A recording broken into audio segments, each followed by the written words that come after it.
Hi, so we're back with this thing. Now, if you didn't check out the previous video, converting your exercise bike to a generator, please do so because I'm going to refer to that in this.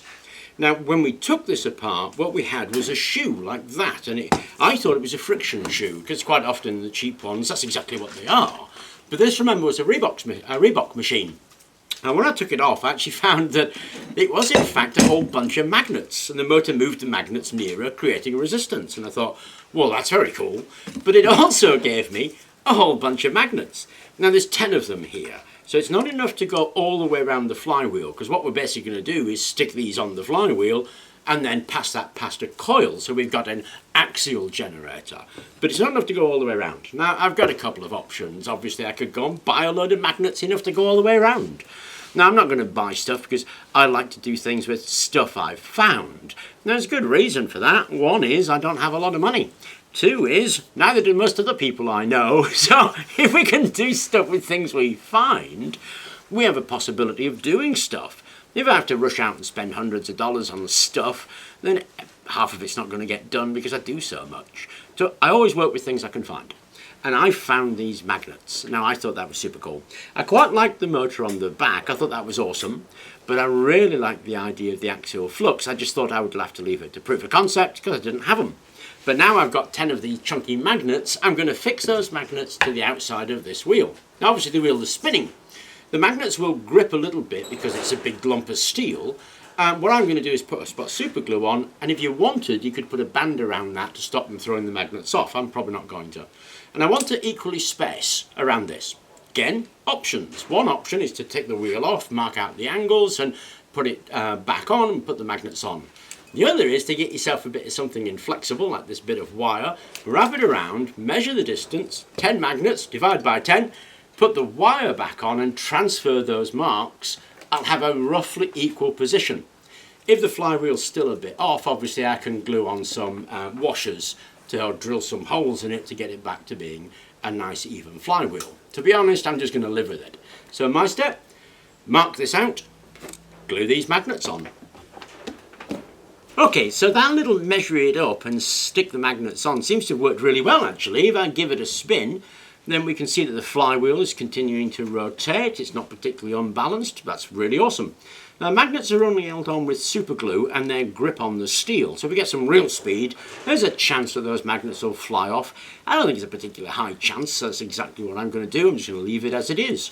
If some do fly off, well, we'll soon notice they're flying off.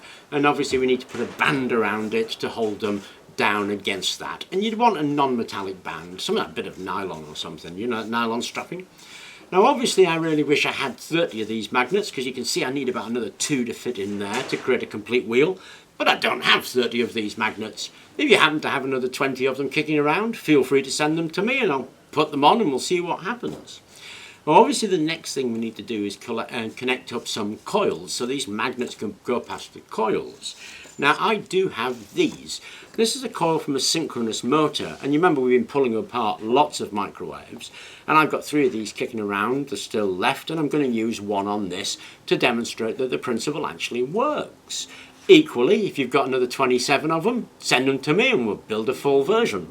So obviously what I need to do is put the coil somewhere near to the magnets, and we're going to get a pulsed output. Again, not really a problem. Stick a diode between this and your battery and you're going to be fine. Actually, full wave rectification will be awesome because obviously these are north-south, north-south, so we're going to get AC.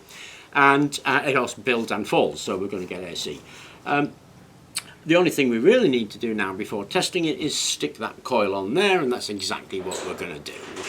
Okay, so same setup. I've got the meter facing you. I'm not sure if you can read it, so Luke is going to yell out the voltage readings, bless his heart. I'm obviously going to pedal it.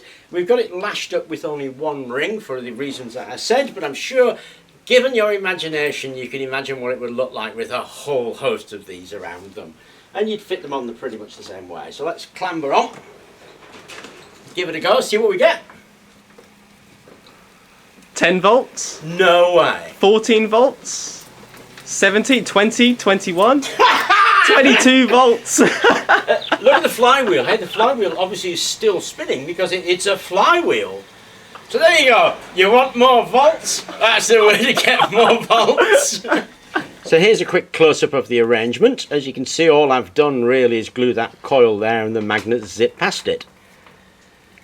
That flywheel, hey, the way it keeps running. Okay guys, you might have noticed we've swapped over. That flywheel obviously is still going, so there's quite a lot of energy we've got there. We're still reading a couple of volts, and Luke is going to get on there and pedal like crazy so I can have a look. Go for it, mate. Just tell me when. When? Do you want to put your feet in the toe cap so they'll bash? Oh, yeah. Yeah. Jesus. Cool. Inexperienced. Yeah, go for it, Matt. That's 26 volts, man. No worries at all.